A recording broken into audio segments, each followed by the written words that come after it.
అందరికీ నమస్తే। మరి ఈరోజు మన తెలంగాణలో దేశంలోకెల్లా తెలంగాణలో మాంసానికి చాలా డిమాండ్ ఉన్నటువంటి పరిస్థితి మీ అందరికీ తెలిసిన విషయం। ఎందుకంటే ఈరోజు ముక్క లేనిదే ముక్క లోపలికి పోదు అనేది మన తెలంగాణలో ఉన్నటువంటి నినాదం।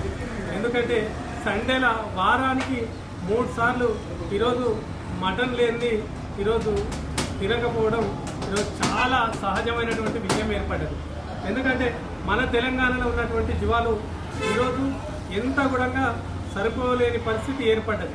మన తెలంగాణలో ఉన్నటువంటి గొర్రెపొటేళ్ళు కానీ గొర్రెలు కానీ మేకలు కానీ మేకపోతులు కానీ అవి మినిమము మేక అయితే 700 పైన పడుతుంది, మేకపోత అయితే 1000 రూపాయల పైన పడుతుంది, గొర్రెపొటేలు అయితే 800-900 పడుతుంది।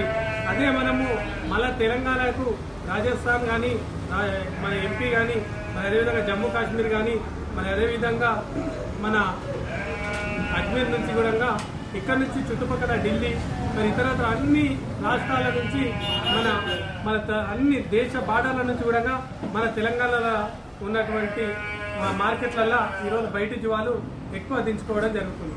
ఎందుకంటే మన జీవాలు 25% ఉంటే బయట నుంచి మనకు ఇక్కడ దిగుమతి అయ్యేటటువంటి జీవాలు కానీ ఇవి మన ప్రస్తుతానికి ఇవైతే ఢిల్లీ గొర్రెలు। ఈ గొర్రెలు కొంతమంది ఏం చేస్తారంటే ఈ గొర్రెలు మనం ఎప్పుడైనా సరే ఎవరైనా జీవాలు కొనాలనుకుంటే ఇట్లా చేయి పెట్టేసి ఇట్లా మనము ఎప్పుడైనా సరే ఇట్లా పరిగణించుకున్నట్టయితే వాటి యొక్క ఉదను మనకు కొద్దిగా గొప్ప తెలియడం జరుగుతుంది। ఒకసారి కానీ 2 సార్లు 4 సార్లు మనం అలవాటు అయిందంటే ఖచ్చితంగా ఒక ½ కేజీ కిలో తేడాల మనమైతే ఖచ్చితంగా వీటి మొదలు చెప్పగలుగుతాం।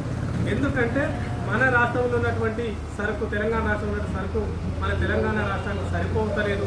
మరి అదేవిధంగా మనం ఇతర రాష్ట్రాల నుంచి 75% దిగుమతి చేసుకోలేకపోతే మాత్రం మన తెలంగాణలో ఉన్నటువంటి సరుకు 2000 రూపాయల కిలో అమ్మేటటువంటి పరిస్థితి ఏర్పడుతుంది। కనుక ఇప్పుడు ఈ బయట రాష్ట్రాల నుంచి 75% సరుకు అంటే ఎంపీ మనము కానీ మరి అదేవిధంగా మహారాష్ట్ర మరి అదేవిధంగా జమ్మూ కాశ్మీర్ రాజస్థాన్ మరి అదేవిధంగా ఢిల్లీ ఉత్తరప్రదేశ్ ఇక్కడ నుంచి మన సరుకు దించుకోవడంతో ఇవైతే ఢిల్లీ మన ఉత్తరప్రదేశ్ యొక్క సరుకు ఇట్లా అన్ని రాష్ట్రాల నుంచి మన 75% ఈరోజు దించుకుంటున్నాం కాబట్టి అది ఈరోజు మన దగ్గర ఇప్పటి కూడా 800 కానీ 900 1000 రూపాయల కిలో ఇప్పుడు మరి మన తెలంగాణ మార్కెట్లలో అమ్మడం జరుగుతుంది। మరి బయట నుంచి సరుకు తెచ్చుకున్నట్లయితే మనకు మినిమం 1500 నుంచి 2000 కిలో అమ్మేటటువంటి పరిస్థితి కూడా ఏర్పడుతుంది।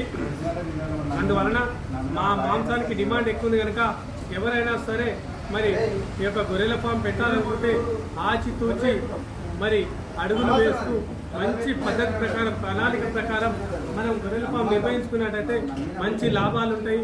లేదు నేను గొర్రెలు ఆడబెట్టేసి బయట తిరుగుతా, నేను అక్కడ పోతా ఇక్కడ పోతా అంటే ఆ గొర్రెలు మరి ఖరాబ్ అయిపోతాయి। ఆ తర్వాత ఆ యొక్క గొర్రెల ఫామ్ దెబ్బతిరిగిపోతుంది, ఆ తర్వాత లాస్ అయ్యేటటువంటి పరిస్థితి ఏర్పడుతుంది। ఆలోచించి యువకులు ముందుకు అడుగు వేస్తే బాగుంటుంది।